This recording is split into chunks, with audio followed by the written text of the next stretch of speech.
A cowboy followed a sound too faint to be real, only to find two abandoned foals that would change everything he thought he'd lost.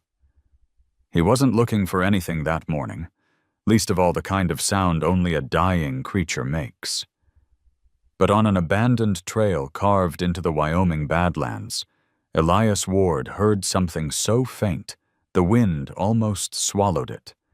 And when he followed it, he found two foals trembling in the dust, and a choice that would change the rest of his quiet, broken life. The morning light over Red Mesa didn't rise so much as it leaked, thin, pale, and reluctant, through the jagged teeth of the Wyoming Badlands. It was the kind of light that made everything look older than it was. The stone ledges, the broken sagebrush, the weather-beaten fence posts clinging to the dry earth as if afraid of being forgotten. Elias Ward rode slowly along the abandoned trail, his posture steady but weary, like a man who'd spent too many years listening to things he never said out loud. Sparrow, the mare who had been with him longer than anyone left in his life, moved with a deliberate caution.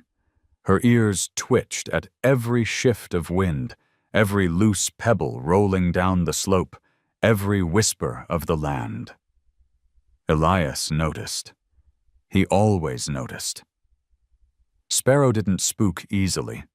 She carried the stillness of the plains in her bones. If something unsettled her, it meant the land was speaking in a tone only she could hear. The air was cold enough to sting the lungs, carrying with it the faintest scent of iron and dust. Not the scent of approaching rain. Wyoming hadn't offered that mercy in months, but something older, drier, like the earth remembering a wound. Elias pressed a gloved hand along Sparrow's neck. "Easy, girl," he murmured. His voice was low, sandpapered by years of disuse. Sparrow's head dipped, but she didn't relax. Not fully. The Red Mesa Trail stretched ahead like a scar across the ridge, long, fractured, and deserted. It used to be a route for ranchers driving cattle in the spring. It used to carry the hooves of wild mustangs that thundered through at dawn like a living river. But after the early rock slides the previous winter, the county closed it off and let nature reclaim what people decided wasn't worth fixing. The land didn't protest. It simply swallowed the footsteps of those who once crossed it. Elias hadn't intended to ride this far today. He'd meant only to check the southern fence line, patch what needed patching, then return to the quiet of his cabin where the stove creaked and the silence didn't ask for anything. But something, maybe the way Sparrow hesitated at the fork in the trail, maybe the faint pull in his chest he'd long ago learned not to question, had steered them toward the abandoned path. The wind shifted. A small thing, just a subtle sweep brushing across the top of the ridge. But Sparrow stopped dead. Her muscles tightened beneath Elias's legs. She raised her head, stiff and alert, staring into the ravine below with a focus that unsettled him. Elias followed her gaze. There was nothing, just layers of shattered rock and dust spilling into shadow. But the silence changed. It grew heavier, tighter around the edges, as if the land were holding its breath. Elias dismounted slowly, boots crunching over loose grit. The wind slid past him, carrying a faint echo that didn't belong. It wasn't the cry of a hawk, nor the bark of distant coyotes. It wasn't the groan of settling stone. It was softer. Much softer. So thin he almost missed it. He stepped closer to the edge of the slope, listening harder, letting the quiet fill him the way it had so many evenings on the porch, when he'd sit with nothing but Sparrow and the ghosts of things he no longer allowed himself to revisit. There it was again, a tremble of sound, weak, ragged, The kind of sound a living thing makes when it's trying not to disappear. Sparrow pawed the ground once, her breath rising in quick white puffs. Elias felt something inside him shift. A part of him he thought long sealed, cracked open, just enough for instinct to pass through. He moved down the fractured slope, one careful step at a time, gripping a jut of rock to steady himself. Dust rose at every footfall. The light grew dimmer as he descended, swallowed by the angle of the ravine. Sparrow stayed above, pacing the edge, watching him the way she had watched storms before they broke open. Another sound. Closer now. Not a cry. Not a scream, a whimper. Elias rounded the last ledge, and the world narrowed into a single, breathless moment. Two foals lay tangled among broken stone and brush. One, reddish-brown, its coat dulled by dirt, lifted its head at his presence, though barely. The other, a pale, smoky gray, didn't move at all. Their legs were scraped raw, their sides shallow with panicked breaths, their small bodies half covered in dust, as if the mountain meant to bury them, and changed its mind too late. The sight struck him with such force that he stood frozen, unable to blink. Flint and dusk. They weren't names yet, but they were already stories, already possibilities. The canyon was quiet except for their breaths and his own heartbeat, suddenly too loud in his ears. Elias knelt beside them. His hands hovered for a moment before settling gently on the chestnut foal's neck. Warm. Too warm. Fever rising. The gray one was worse, its breath so faint he had to lean close just to feel it. He whispered something, though he wasn't sure what.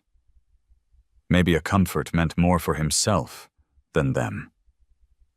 Maybe a prayer he didn't realize still lived in him. Sparrow's shadow stretched long across the rock above, silent as a guardian. Elias looked from one small body to the other. The abandoned trail wasn't abandoned, after all, and whatever happened here had left these two with only one chance left in the world. Him. He swallowed hard, a knot rising in his throat as he slipped his arms, beneath the foals, one at a time, lifting them with a care he hadn't given anything in years. The wind sighed through the canyon, as if acknowledging the moment. Elias turned toward Sparrow, the foals trembling in his grip. "Come on, girl," he whispered. And the silence of Red Mesa shifted once more, no longer empty, but full of a story that had been waiting for someone to hear it. Sparrow stood as still as a carved figure when Elias approached, the two foals trembling weakly in his arms. The mare lowered her head, nostrils flaring as she breathed in their scent. Fear, dust, and the thin thread of life clinging to them.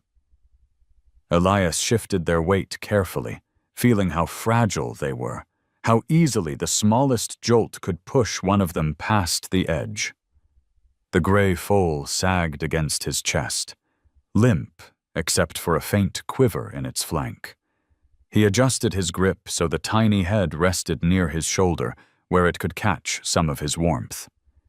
He lifted each foal onto Sparrow's back, securing them with his old coat and the spare rope he carried for fence repairs. Sparrow accepted the unfamiliar burden without so much as a shake of her mane. Her patience had outlived many storms, many winters, and now it seemed to extend to these two strangers who had stumbled into the last quiet corner of Elias's life.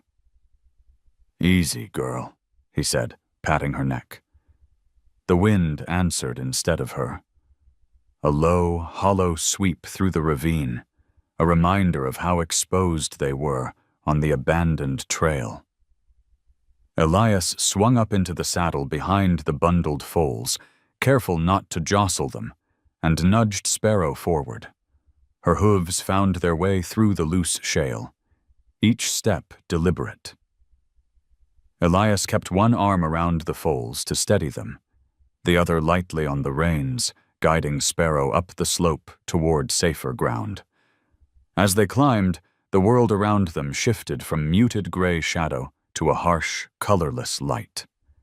The sky had turned the pale white of a winter morning, despite the approaching spring. It made the ridges look sharper, the silence heavier. Elias listened closely, not for danger, but for that faint sound he had heard before. Thin as thread, easy to lose, yet stubborn enough to be heard even here. He wondered how long the foals had been crying out like that.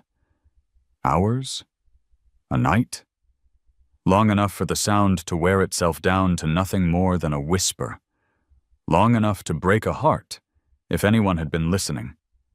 Sparrow crested the ridge. The wind hit them again, cold against Elias's face. The two foals pressed closer together, their small bodies trembling. Elias tightened the coat around them. There was something unsettling about the way the chestnut foal fought to stay conscious, eyes half open, flicking but determined, while the gray one drifted in and out like a lantern caught in a dying breeze. Elias leaned forward, listening again for any sound from them, even a cough, a groan, a sign they hadn't slipped further away. But what he heard, instead, was Sparrow's breath and the dull echo of the wind running its fingers across the trail.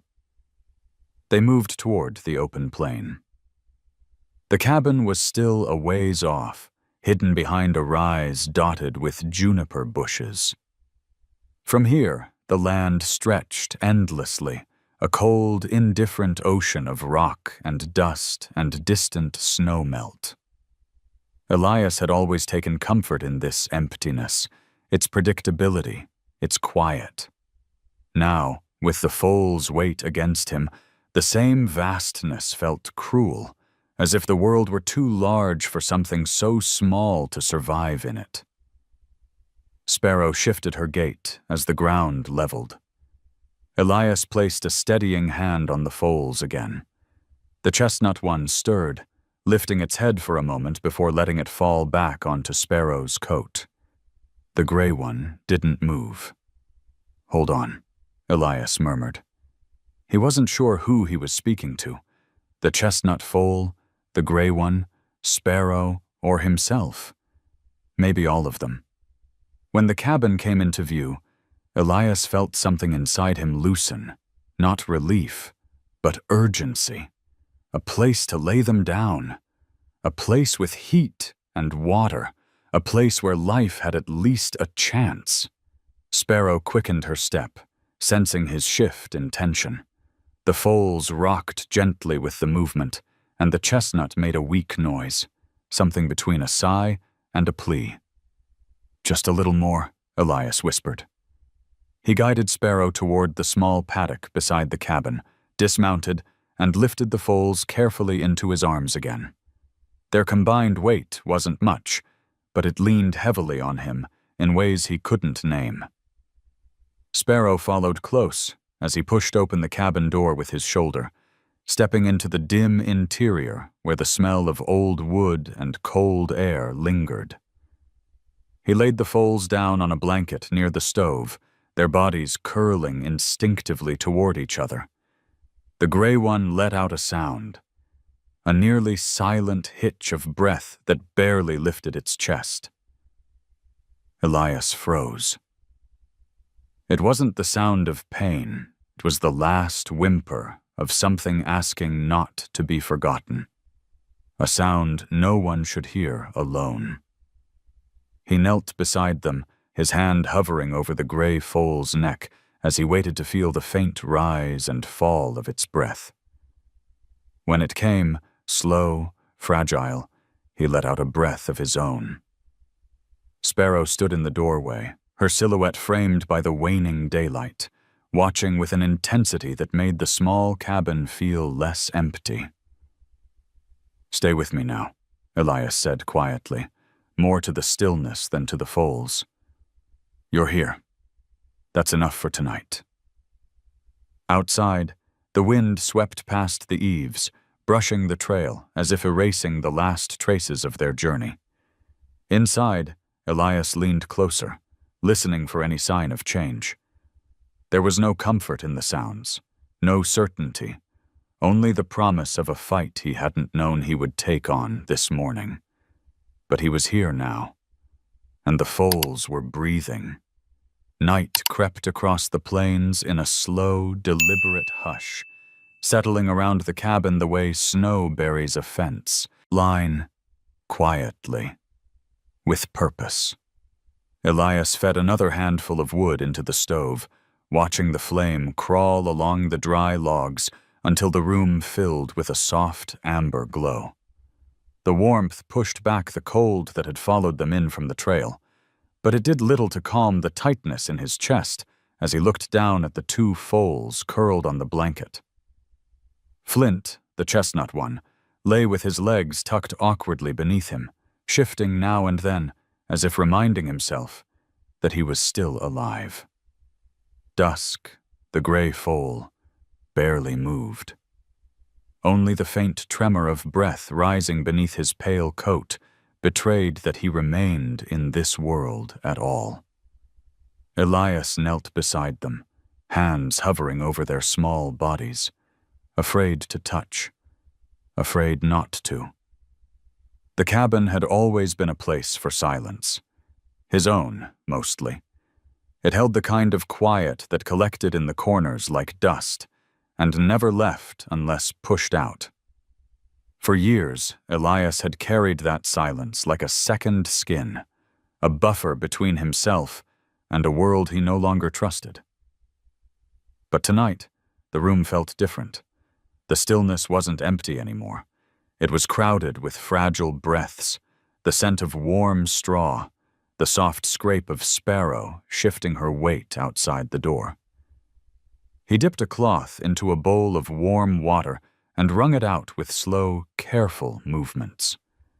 Flint flinched when the cloth touched his bruised shoulder, but didn't resist. Dusk made no reaction at all. Elias leaned closer, his breath brushing the colt's cheek. "Come on, little one," he whispered. "You're here. Stay with us." The sound of his own voice startled him. It had been a long time since he'd used it for comfort. He wiped the dust and dried mud from their coats, revealing thin scrapes along their sides, injuries from sliding down stone or being dragged by panic. He couldn't tell. What mattered was that someone had left them to face it alone. That thought sat heavily in his mind. Foals their age didn't wander far from their mothers. They didn't choose solitude. It was forced on them, and Elias knew far too well what that felt like. He set the cloth aside and reached for the old wool blanket folded on the chair beside the stove. It was one of the few things he'd kept from before, the blanket his wife used to wrap around herself on winter mornings. He unfolded it now, the fabric soft from years of use, and draped it gently over the foals. Flint sighed and pressed closer to Dusk, whose breathing stuttered once, then steadied into a thin, uneven rhythm. Elias sat back on his heels and let the warmth from the stove settle into his bones. Sparrow poked her head through the doorway, her breath clouding in the cold air. She fixed her dark eyes on the foals, then on Elias, as if waiting for an explanation he didn't have. "I know," he murmured. "Wasn't planning on any of this." Sparrow blinked once, slow and understanding, before stepping fully inside, her hooves soft against the wooden floor the mare, lowered her head to Flint, sniffing gently along his back. then moved to Dusk. Her breath washed over the tiny colt's flank, and something subtle shifted. Dusk didn't move, but the tightness in his posture eased, just barely. Elias watched Sparrow, struck by how easily she offered what he struggled to find: comfort, without fear of breaking what remained. Outside, the wind brushed against the windows in long, lonely sighs. Elias stood and crossed to the small shelf near the sink, pulling down a tin cup and filling it with warm water. He returned to the Foals, holding the cup beneath Flint's muzzle. The little colt sniffed hesitantly before lapping at the water, his tongue flicking weakly. Dusk didn't stir. Elias leaned closer. "Please," he said under his breath, the words slipping out before he could stop it. A minute passed. Then another. Finally, Dusk's head twitched. So slight, Elias almost missed it. The colt's muzzle brushed the edge of the cup, searching blindly for the source of warmth. Elias cupped his hand under the foal's chin, guiding him. Dusk's tongue touched the water, one trembling sip, then another. Relief washed through Elias so sharply he had to steady himself on the floorboards. When the gray foal finished, he slumped back into the blanket, exhausted. But he had taken water. That was something. Sparrow let out a soft rumble, a sound Elias hadn't heard from her in years, low and reassuring, as if she understood how thin the line was that Dusk walked. Elias stayed beside them through the next hour, tending the fire, adjusting the blanket, listening to their breaths. Each rise and fall felt like a fragile thread pulling him deeper into a responsibility he hadn't asked for. But the more he watched them, the more a strange clarity settled in him. He couldn't let them fade. Not here. Not like this. The stove crackled. Sparrow shifted her weight. Flint sighed. Dusk's breath fluttered against the wool blanket, fragile but present. For the first time since the day the world had come apart on him, Elias realized he wasn't alone in the cabin anymore. Not really. And the quiet that filled the room wasn't the cold, punishing silence he'd grown used to. It was a silence waiting to be shared, shaped by the presence of lives small enough to break with a touch. Elias reached out and brushed a finger along Dusk's shoulder. "You're safe now," he whispered. The words drifted into the dim air, soft as the fading embers. He didn't know if the foals believed him. He wasn't even sure he believed himself. But he said it anyway. Morning found the cabin wrapped in a pale, colorless light, the kind that falls without warmth and settles over everything like a thin veil. Elias woke on the floor, one arm draped across the blanket covering the foals, as if his body had chosen its own place to keep watch without asking him. Flint stirred first, his small hooves shifting against the wood. Dusk remained still, his breath shallow but steady enough to ease a fraction of the tension in Elias's chest. Sparrow nudged the door open with her muzzle, letting in a draft of cold air. She stepped inside, her presence filling the tiny room with a calm that grounded Elias before he even rose. He rubbed his eyes, stretched the stiffness from his shoulders, and looked down at the foals again. They hadn't improved much, but they hadn't worsened either. And that was something he wasn't willing to take lightly. He hesitated only a moment before reaching for the radio on the shelf. It crackled when he turned the dial, the static breaking the quiet like brittle glass. He hadn't used it in months, not since he'd stopped expecting to hear anything worth answering. But today, there was a reason. When Hazel Quinn's familiar voice answered, slightly muffled by distance, he exhaled into the receiver. "It's Elias," he said. Found something on Red Mesa. I could use your help." Hazel didn't ask what he meant. She knew him too well for that. "I'm coming," she said. And the line went dead. Elias returned to the Foals, adjusting the blanket around Dusk as gently as he could. Flint nudged his hand, as if asking for reassurance. Elias ran his fingers down the colt's neck.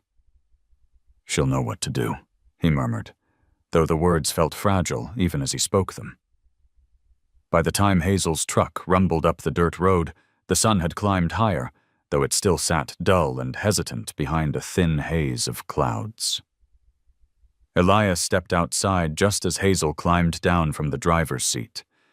Her hair was tucked beneath a wool cap, and her coat bore the dust of too many ranch visits to count. She carried a leather bag in one hand and a quiet, steady purpose in the other. "You look like you haven't slept," she said, giving him a long, assessing glance. "Didn't plan on sleeping," he replied. Hazel didn't push. She never pushed. Instead, she followed him inside the cabin, her boots whispering against the old floorboards. The moment she saw the Foals, her expression softened, not with pity, but with recognition. She crouched beside them, her fingers moving with practiced gentleness as she checked their wounds, their temperature, their breathing. "The chestnut one's a fighter," she said softly. "Strong heart, scared, but solid." Her hand shifted to Dusk, pausing at the faint tremble along his ribs. "This one, he's hanging on by a thread." Elias watched her closely. He tried to read her eyes, but Hazel had the kind of gaze that held its truth quietly, like a stone in deep water. Finally, she looked up at him. "They must have been separated from the herd during a slide," she said. "Red Mesa's been unstable for months. A foal wouldn't make it down that ravine unless something terrified the herd." Elias felt Sparrow behind him, her warm breath stirring the hair at his collar. "You think their mother—" "Gone," Hazel said gently. "Or close enough to it." The room grew still again, the silence thick with things neither of them said. Hazel reached into her bag and drew out a small vial, then set to work cleaning the scrape along Flint's side. The colt flinched, but didn't resist. Dusk didn't react at all. Hazel's voice dropped to a murmur, not directed at Elias, but at the Foals. "You came a long way for help, didn't you? Good thing someone finally listened." Elias swallowed. The words slid under his skin more deeply than he expected. He crouched beside Hazel, holding the lantern so she could see the gray foal's flank. "He barely drank," Elias said, "but he tried." "That's enough for now," Hazel answered. "He's weak, but he's young. Young things have a way of surprising you if you give them space to fight." Her calm steadiness settled into the room like a warm layer of dust. She finished cleaning the wounds, wrapped a light bandage around Dusk's foreleg, and sat back on her heels. "I'll need to come by again tonight," she said. "They're not out of danger." Elias nodded. "Do you think they'll make it?" Hazel looked at him, not at the Foals, not at the fire, but directly at him. "I think they needed someone who doesn't give up easily." A faint smile touched her lips. "And you've always been more stubborn than you pretend." Elias didn't answer. He wasn't sure he could. The truth in her words tugged at something he'd long tried to bury. Hazel rose, brushing straw from her knees. "Whatever drove them off that trail isn't done," she added. "Keep an ear out. The land's been restless." Outside, Sparrow let out a low, uncertain nicker, as if echoing Hazel's warning.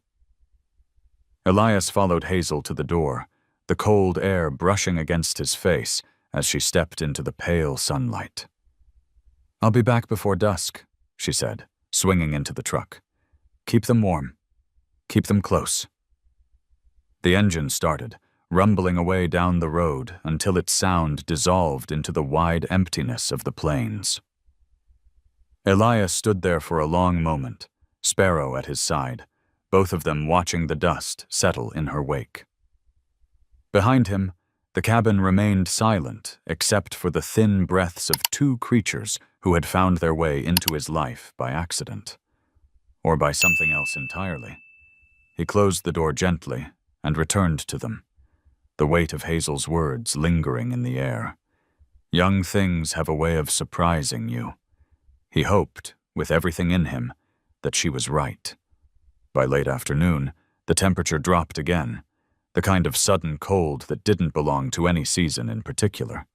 It seeped in through the cracks in the cabin walls, brushing over Elias's arms as he checked the Foals for the 10th time since Hazel left. Flint had managed to sit up on trembling legs, his head bobbing as if he were fighting sleep. Dusk lay curled beneath the wool blanket, exhausted, from nothing more than the effort of breathing. Sparrow paced outside the threshold, restless, but quiet enough not to disturb them. Elias stepped out onto the porch for a moment of air. The land stretched wide and empty, the plains tinged with the faint blue-gray shadow that arrived before dusk. He wasn't sure what he expected to see. Nothing had changed visibly. Yet something felt altered, as if the mountain were holding a secret in its chest, waiting for the right moment to exhale it. A crunch of gravel broke the stillness. Elias turned as Jed Carter approached, leading his paint gelding down the slope. Jed raised a hand in greeting, though his expression held none of the casual ease he usually wore. "Didn't expect to see your trail lit this late," Jed said, tying his reins loosely to the rail. "Didn't plan on visitors," Elias replied. Jed pulled his gloves off, rubbing his hands together against the cold. "Heard Hazel's truck on the road earlier. Figured something must have driven you to call her." He glanced toward the cabin door. "Trouble inside?" "Found 2 foals on Red Mesa early this morning." Jed's brows rose, but not from surprise, more from confirmation. "Then it's worse than I thought." Elias stiffened. "Speak plain." Jed stepped closer, lowering his voice as if the land itself might be listening. "Blue Rock Mining's ahead of schedule on that access road they're cutting into the west face. Been blasting for weeks. The county claims they're within rights, but anyone with eyes can see the mountains shifting." He paused, chewing the inside of his cheek. "I rode up near the ridge yesterday. The whole slope looks wounded, like it's been picked open." A cold breeze slid between them, carrying the faint metallic scent that sometimes rose from disturbed earth. Elias stared toward Red Mesa, its silhouette jagged against the fading sky. He'd lived long enough near these ridges to sense when they were unsettled. Today's silence wasn't the usual one. It was watchful, brittle. "You think the slides spooked the herd?" Elias asked. "Not just spooked," Jed said. "Chased 'em hard. Hard enough a mare might lose her footing." His gaze drifted toward the cabin. "Hard enough 2 foals could be left behind." Elias didn't answer. He didn't have to. The truth lay heavy between them, settling like dust around their boots. Jed sighed, his breath fogging in the cooling air. "I tried warning them. Told the foreman that cutting through that section wasn't safe. He said the mountain's just earth, not a living thing." He shook his head. "Some folks only believe in what they can sell." Elias bristled, not with anger, but with the quiet ache of someone who had watched too many things be taken apart in the name of progress. He looked back toward the cabin window, where a faint glow flickered behind the curtain. "Those foals didn't ask to be part of any of this." "No," Jed agreed softly. "They didn't." A long silence stretched between them, the kind filled not with distance, but with a shared heaviness. Jed shifted his weight as if preparing to leave, but hesitated. "You should know," he said. "They're blasting again at sunrise. I rode past their staging area. Looks like they're cutting deeper." His eyes narrowed. "The mountain can only take so much." Elias felt a knot tighten in his stomach. It wasn't fear, not exactly. It was something older, threaded with memory. The same sensation he used to feel just before a storm broke over open range. "I'll keep watch tonight," he said. Jed nodded once. "Holler if you need anything." He mounted his horse, turned down the trail, and disappeared into the dimming light. The sound of hooves faded until only the wind remained. Elias returned inside. The warmth hit his face first, followed by the soft, mixed breaths of the foals. Flint had shifted closer to Dusk, resting his head across the smaller colt's back in a gesture that felt too instinctive to be anything but born of fear. Dusk didn't stir, but his breathing, though fragile, remained steady. Sparrow stepped aside as Elias shut the door. Her presence filled the cabin with a quiet reassurance he hadn't known he'd needed. "Stay near," he murmured. She shook her mane, almost as if saying she had no intention of doing otherwise. Elias crouched beside Dusk, brushing a thumb gently behind the colt's ear. The foal didn't react, but the contact grounded Elias more than he expected. The mountain's tremor, Jed's warning, the unanswered questions about what had driven the herd. Everything filtered through the simple truth lying beneath his hand. This tiny life had been hanging by a thread before he found it. And if the land kept tearing itself open, there might not be many threads left. Hazel's words returned to him. "The land's been restless." Restless wasn't the right word. Restless was a horse pacing a stall. Restless was a wind that didn't know which direction to settle in. This was something else. A wound deep enough to pulse. The fire crackled softly, throwing shadows across the walls, shadows that shifted like the memory of horses running in the distance. Elias closed his eyes for a moment, letting the warmth seep into him, the weight of the day settling in his bones. The foal's breaths filled the room, one steady, one thin and wavering, and Sparrow stood guard beside them as if the smallest movement could change fate itself. Whatever tomorrow brought, whatever the mountain decided to give or take, he would be here. For Flint. For Dusk. For the promise he hadn't spoken aloud but had already made the moment he carried them from that ravine. Outside, the ridge loomed like a dark silhouette against the rising moon, holding its secrets close. And somewhere deep within it, the wound waited. The temperature dropped sharply after sundown, the kind of cold that arrived without warning, slipping beneath the doorframe and settling across the cabin floor like a thin sheet of ice. Elias added another log to the stove, watching the flame flare briefly before settling back into its steady heartbeat.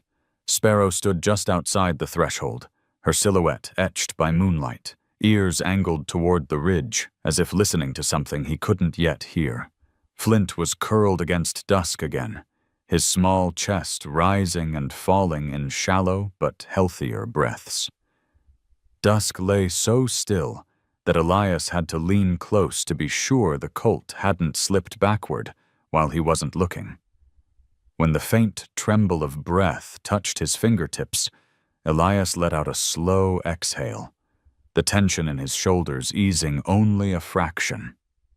He rose, stretching the stiffness from his knees. The mountain hadn't stopped tugging at his thoughts since Jed's visit. The air held that brittle edge that sometimes came before a storm. But this wasn't storm weather. It was something heavier, something held in the ribs of the earth rather than the clouds. Sparrow shifted outside, her hooves scraping the packed dirt. Elias stepped to the doorway. "What is it, girl?" he whispered. The mare didn't look at him. Instead, she kept her gaze fixed on the dark outline of red mesa, as if waiting for it to breathe. Then the ground shuddered. Not violently, not like an earthquake. It was small, almost delicate, but it traveled upward through Elias's boots, into his knees, into the place in his chest where old instincts lived. He stepped outside fully, Sparrow moving back just enough to let him stand beside her. The night air tasted metallic, sharp, as if something deep under the surface had been scraped raw. Another tremor. Stronger. The foals stirred inside, Flint letting out a soft, confused nicker. Elias turned back toward the cabin just as Sparrow let out a warning snort, a sound low and guttural, unlike anything she'd made all winter. Then came the first crack, a sound like a giant hand wrenching stone apart. Elias didn't think. He moved. He lunged into the cabin, grabbed the blanket around the foals, and swept both Flint and Dusk into his arms before the second crack split the night. Dust sifted from the rafters. Sparrow backed into the doorway, ears pinned, muscles trembling. "It's all right," Elias said, though the words were lost in the rising rumble behind him. The ridge groaned, a deep, ancient groan, as if the mountain were finally admitting pain it had held back too long. Elias stumbled toward Sparrow, the foals pressed tight against his chest. The mare turned, ready, bracing her legs as another tremor raced across the ground. "Easy," Elias whispered, though his own breath was shaking. The next sound was not a crack. It was an explosion of stone. A thunderous roar rolled down the slope, carrying dust and broken rock in a churning wave. Sparrow jerked sideways as a spray of debris rained across the yard. Elias ducked, curling his body around the foals, shielding their fragile ribs with his arms. Warm fur pressed beneath his coat. Dusk's heart fluttered against his forearm like a trapped sparrow. Flint whimpered softly, terror twisting through his small frame. The dust cloud engulfed the yard, turning everything into a blur of gray and shadow. Elias sank to his knees, clutching the foals, his body wrapped around theirs as the roar swelled, then ebbed, then swelled again. Sparrow swung her head toward him, nudging his shoulder as if urging him to stand, but Elias stayed down, shielding them until the noise faded into a low rumble. Then silence. Not the usual nighttime quiet. A silence heavy enough to make the hairs on his arms lift. Sparrow stepped beside him, her breath hot against his neck. Elias lifted his head, blinking through the dust. A faint glow from the cabin lantern flickered in the haze. The mountain stood in darkness behind them. Its outline changed. Subtle, but changed. A wound newly opened. "Come on," he rasped, pushing himself up. His arms trembled from the effort of holding both foals. Sparrow lowered her body slightly, making it easier for him to lean against her as he found his footing. Together, they stumbled back inside the cabin, closing the door against the cold and the settling dust. Once inside, Elias set the foals back onto the blanket. Flint recovered first, shaking his head weakly. Dusk collapsed where Elias placed him, chest heaving shallowly, eyes half closed. Elias knelt beside him, brushing dust from the colt's muzzle. "Stay with me," he whispered. "You made it this far." Sparrow nudged the back of Elias's shoulder again, her warm breath filling the space between them. He rested a hand against her cheek, grateful for her steadiness. The tremor in the mountain faded, but the echo of it lingered inside Elias's bones. He sat beside the foals for a long time, listening to their breaths, listening to Sparrow's soft shifting, listening to the cabin creak, as if adjusting to a world slightly rearranged. When the dust finally cleared from the air, the night returned to its brittle quiet. Elias leaned back against the wall, exhaustion pulling at him like gravity. The foals slept, Sparrow watched, and outside, the mountain lay wounded but still. Elias closed his eyes. He wasn't sure if he slept or simply drifted, caught between the fear of what the mountain might do next and the fragile hope that the foals would see another morning. What he did know, what settled into him like a truth he had been avoiding, is that whatever had begun on Red Mesa wasn't finished, and tomorrow would ask more of him than today had dared. Dawn came slowly, as if the night was reluctant to loosen its grip after everything it had shaken loose. Elias woke to the drifting hush of settling dust and Sparrow's steady breathing just inches from his shoulder. His back ached from sleeping upright against the wall, but the first thing he did was lean forward to check the foals. Flint's ears flicked at the slight movement, his eyes blinking open with a soft, exhausted curiosity. Dusk, however, lay almost exactly where he had fallen asleep, his breath thin but still present, more present than Elias dared hope for after the chaos of the night. Outside, the world carried the muted quiet that follows a landslide, the air thick and strangely heavy. When Elias opened the cabin door, a faint cloud of fine, pale dust rose from the porch, catching in the early sun like shimmering ash.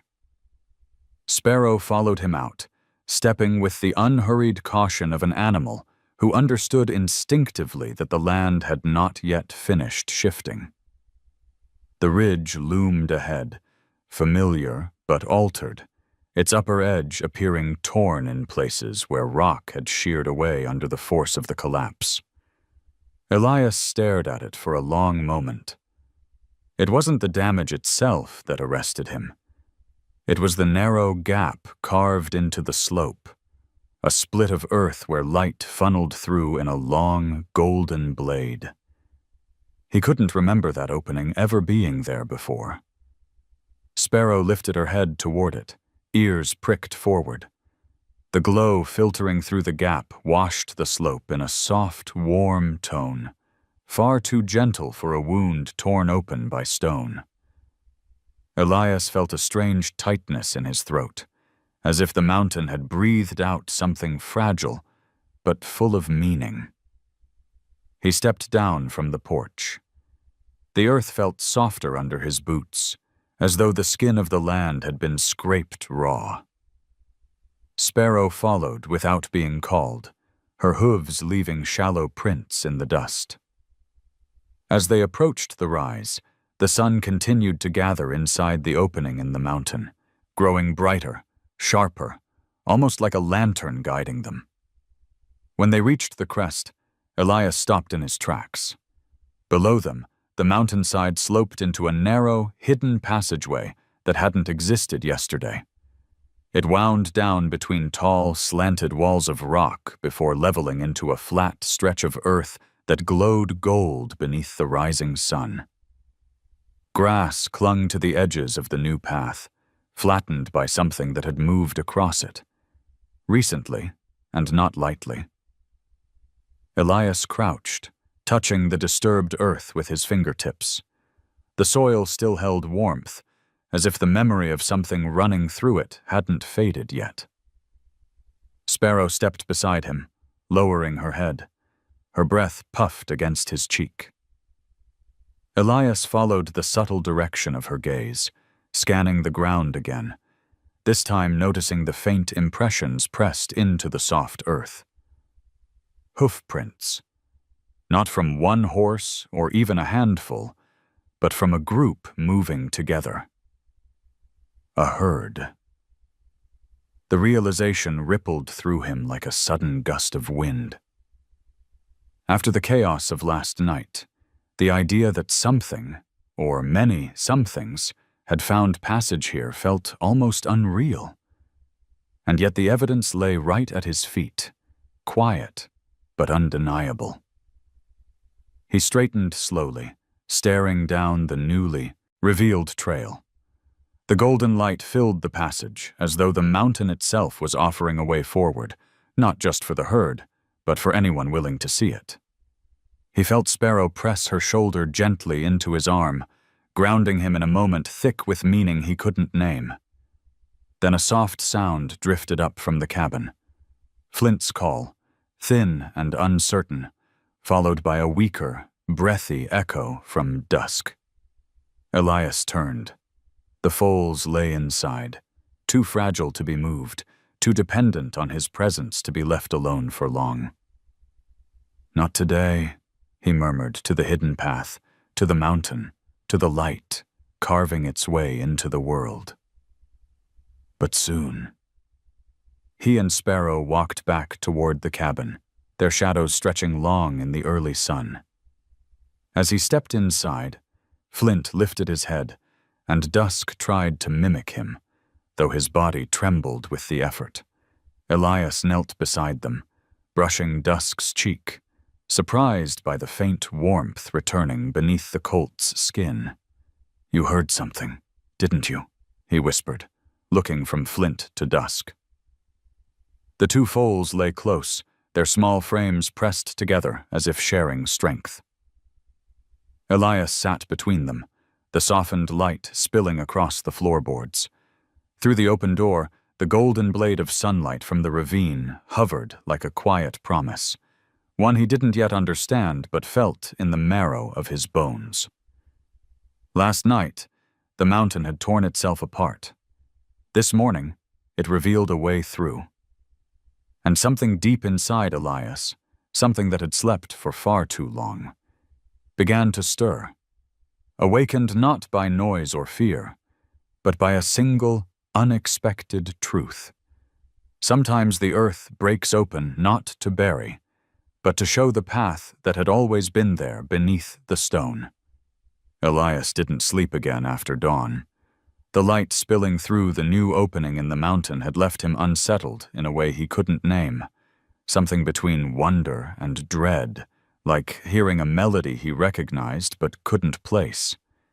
He fed the stove, checked the foals again, then stepped outside with Sparrow trailing close behind.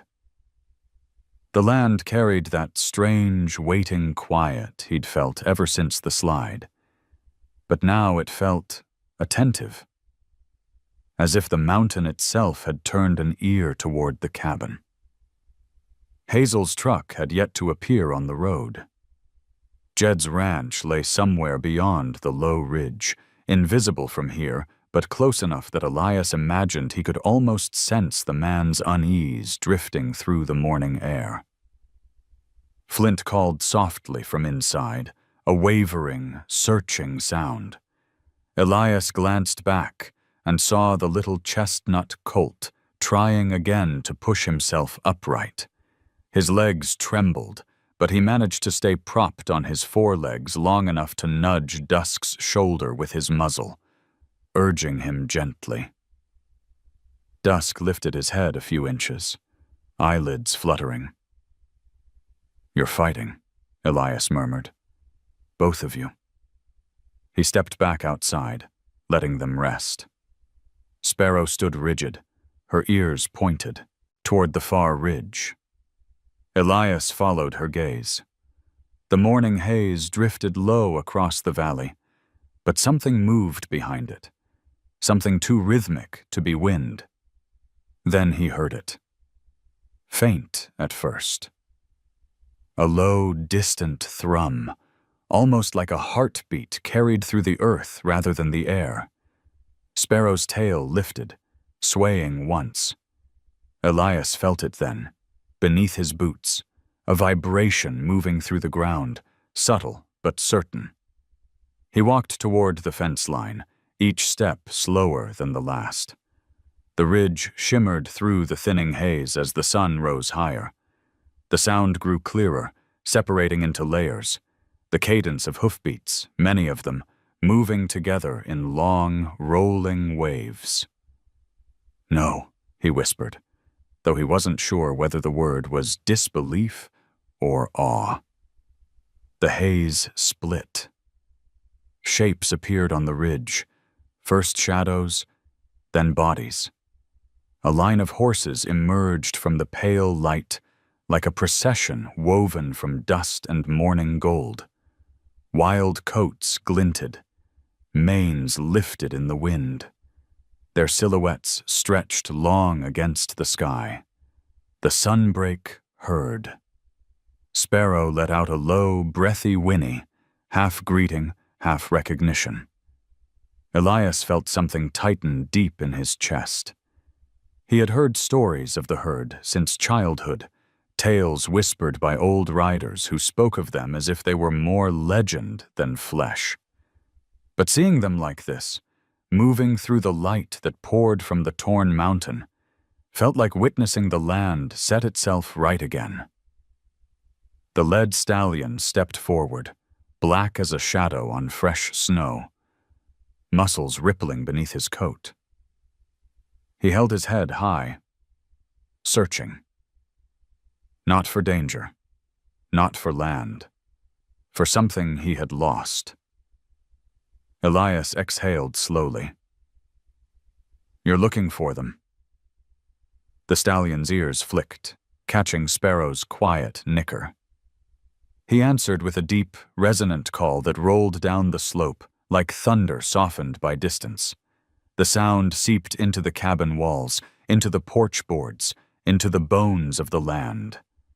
Flint responded first, a faint, startled cry from inside. Dusk followed, thinner but unmistakably real. Elias turned just as Flint struggled to his feet, wobbling but determined, his eyes wide with recognition of something older than memory. Dusk tried to rise, too, legs shaking violently, but Elias caught him before he collapsed. "No," Elias whispered, kneeling beside him. "Not yet. Not like this." But Dusk wouldn't stop trying. His small chest heaved with effort, his eyes fixed on the light spilling through the open door. Flint nudged him again, an urgent push of encouragement, and Dusk's trembling eased enough for Elias to lift him gently. Sparrow stepped aside as Elias brought the foals outside, one cradled in each arm. The morning wind brushed over them, carrying the scent of sage, dust, and something newly awoken. The stallion lowered his head as they approached, the rest of the herd shifting behind him in a slow, synchronized ripple. Flint lifted his muzzle toward the stallion, giving a tiny, hoarse whinny. Dusk didn't make a sound, but his mismatched eyes locked on the massive horse with a depth that made Elias's breath catch. The stallion answered again, soft this time, almost tender. Elias felt Sparrow step beside him, her body warm, steady, grounding him in a moment too large to fully grasp. "You came back for them," Elias said, his voice barely above a breath. The stallion stamped once, as if in affirmation. The herd parted slightly, creating a small opening. Not a command, but an invitation. Flint wriggled in Elias's arms, eager. Dusk pressed weakly against his chest, torn between instinct and exhaustion. Elias closed his eyes for a moment, fighting the tightness in his throat. The truth was simple and sharp. The foals didn't belong to him. They never had. He had been their shelter, not their ending place.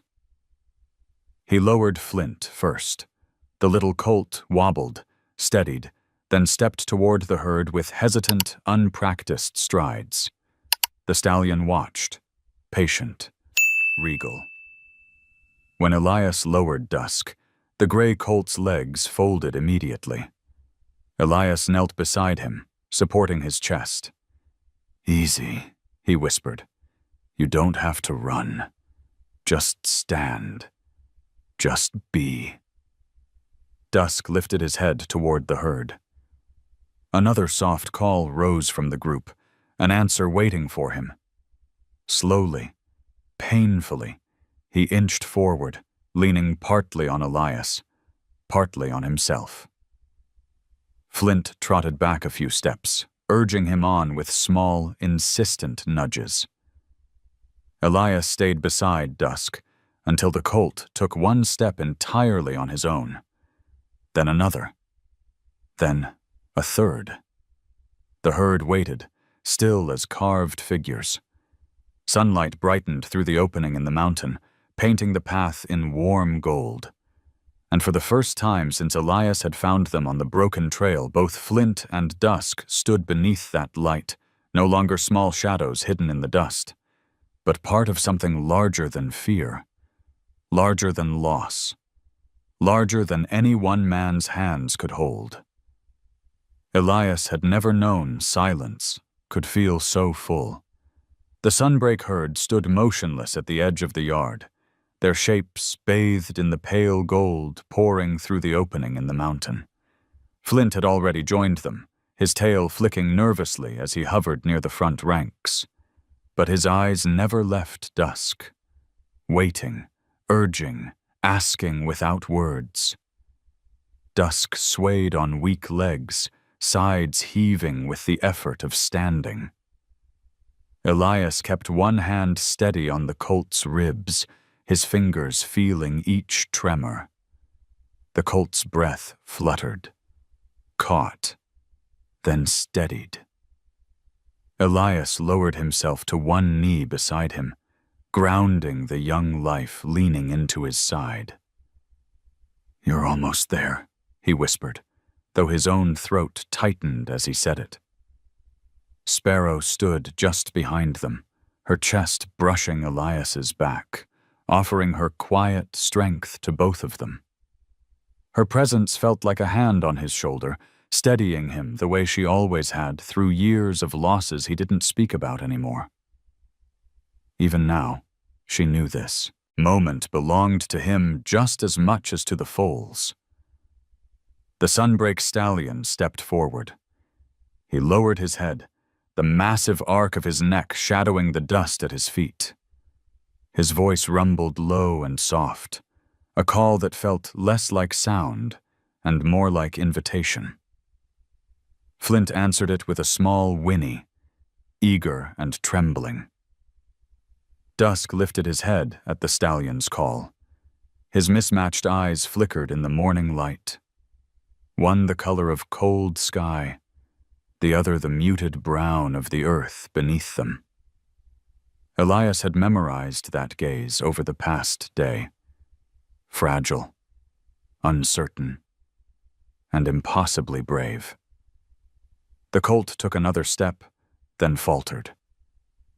Elias steadied him again, palms firm against his shoulder.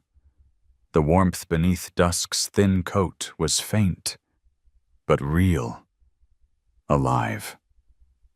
Elias drew a breath, the air sharp and cool in his lungs. He stood slowly, still keeping a hand on Dusk's side. Sparrow moved with him, matching his pace. Together, they guided the colt the final few feet to the weathered wooden gate of the paddock. It was old wood, warped and scarred from years of Wyoming sun, but Elias had never seen it look heavier. He rested his hand on the top rail, the grain familiar beneath his palm. The stallion waited on the other side, still as stone, but vibrating with the patience of something ancient. Elias let out a long breath. "All right," he murmured. "This isn't about me." His fingers curled around the latch.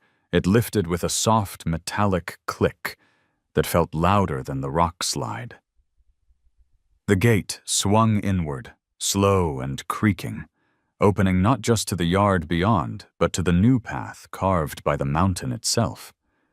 Light spilled across the threshold, warming the dust where dwarfed shadows had stood only a moment ago. Flint took the first step inside the paddock, nudging Dusk's flank as if reminding him he wasn't alone.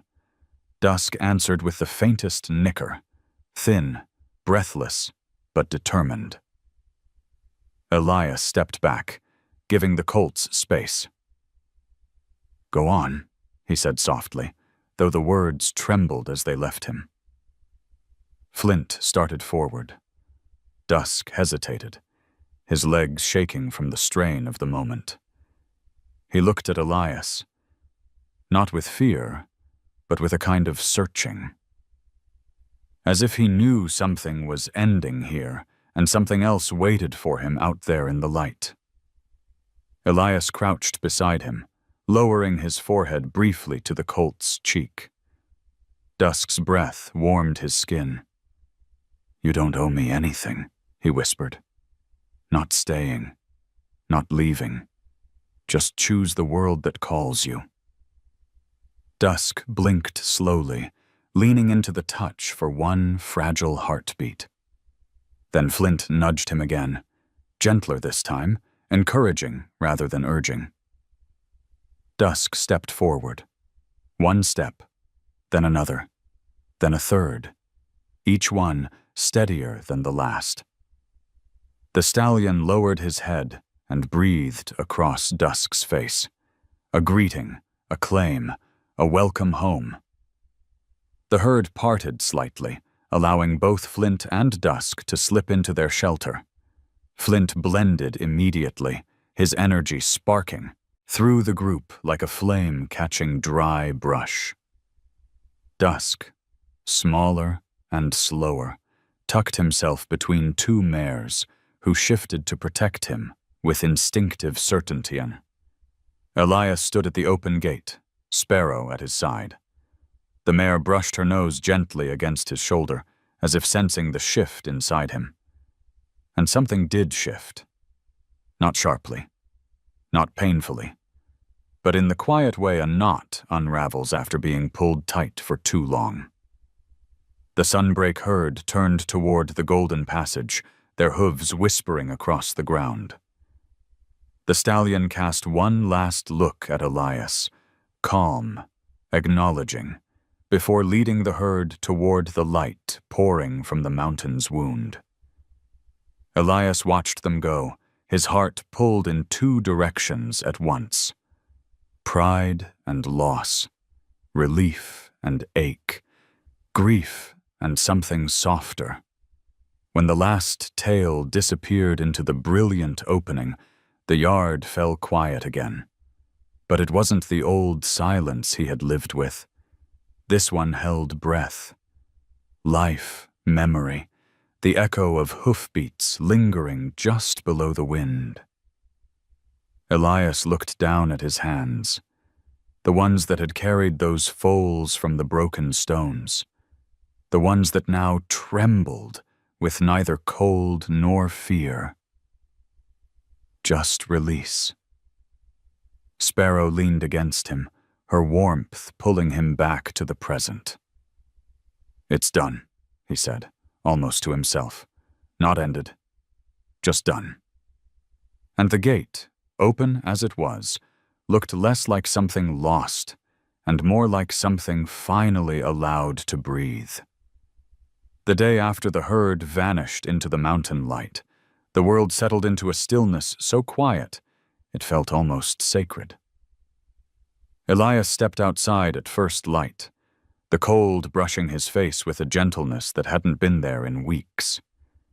The gate he had opened remained ajar, swaying slightly with the early breeze. It no longer looked like a boundary. It looked like a pause, an inhale before something new began.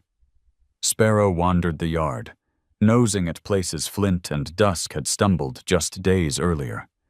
Her movements were slower that morning, reflective, as though she too felt the shift in the air. Elias rested a hand against her neck. "They made it," he murmured. Sparrow leaned into him, accepting the truth without question, without sorrow, just the quiet acknowledgement of a chapter closed.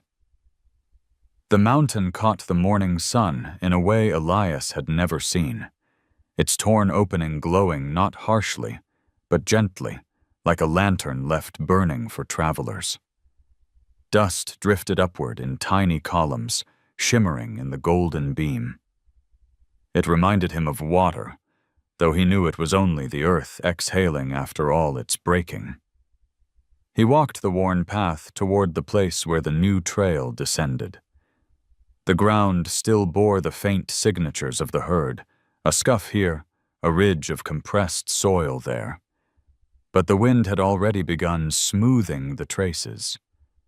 Nature had always been quick to reclaim what was its own. As he reached the crest, Elias paused, letting his gaze travel down the narrow passage the mountain had revealed. The light pooled along the path like liquid honey, softening the jagged edges and filling the shadows with warmth instead of fear. It was impossible not to feel the pull of it, the quiet invitation it offered. Behind him, a truck rumbled up the slope. Hazel stepped out, pulling her coat tight against the breeze.